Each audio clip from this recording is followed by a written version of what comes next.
Hello everyone, ఎలా ఉన్నారు? అందరూ బాగున్నారా? నేనైతే ఇక్కడ చింతపండు 2 సార్లు వాష్ చేసి పక్కన పెట్టేశాను. నానబెట్టేసుకున్నాను. ఒక 2 అవర్స్ నానబెట్టుకున్నాం అనుకోండి, మంచిగా వచ్చేస్తుంది. మీరు అప్పటికప్పుడు చేయాలంటే కొంచెం హాట్ వాటర్ వేసుకోండి. ఇప్పుడు దీంతో నేను పులిహోర గుజ్జు చేస్తున్నానండి. అంటే చింతపండు పేస్ట్ ఇలా చేసి పెట్టుకున్నాం అనుకోండి, చాలా ఈజీగా చేసేయచ్చు పిల్లలకి లంచ్ బాక్స్ అనేది. ఈ వేస్టేజ్ పీపీ ఉంటుంది కదా, వీటిలో కొంచెం బేకింగ్ సోడా, ఉప్పు వేసేసి మనం గిన్నెలు తోమడానికి యూజ్ చేయొచ్చండి. ఇలా 2-3 సార్లు పీసుకొని మంచిగా చింతపండు గుజ్జుని తీసేయాలండి. ఇది ఇప్పుడు శ్రావణ మాసంలో చాలా యూజ్ అవుతుందండి. పండగల హడావిడి మొదలైంది కదా, మనము చాలా ఈజీగా చేసుకోవచ్చు పిల్లలకి లంచ్ బాక్స్లో.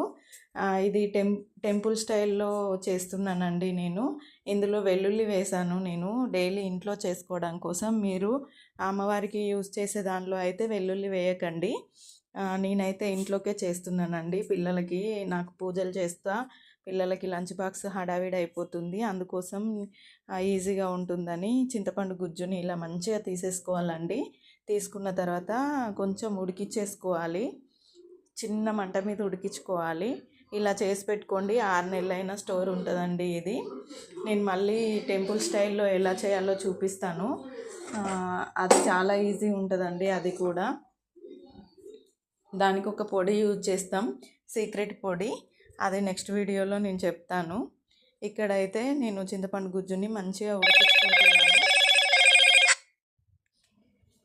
ఇందులో కొద్దిగా పచ్చిమిర్చి, వెల్లుల్లి వేస్తున్నాను. మీరు అమ్మవారికి యూజ్ చేసే ప్రసాదంలో అయితే వెల్లుల్లి వేయకండి, చాలామంది వెల్లుల్లి వేయరు. నేను ఇంట్లో కాబట్టి వేస్తున్నాను. ఇంట్లో మంచిగా చిక్కబడ్డ తర్వాత ఇందులో ఉప్పు వేసేసుకొని మనము ఒక చల్లారిపోయిన తర్వాత ఒక గ్లాస్ జార్లోకి ట్రాన్స్ఫర్ చేసుకున్నాం అనుకోండి, ఎప్పుడంటే అప్పుడు పులిహోర చిటికెలో రెడీ. లెమన్ పులిహోర చేసినంత ఈజీగా చేసేయచ్చు. నచ్చిందా? నచ్చితే ఒక లైక్ ఇవ్వండి, కామెంట్ చేయండి. థ్యాంక్స్ ఫర్ వాచింగ్ అండి. Please subscribe crazy Samhita.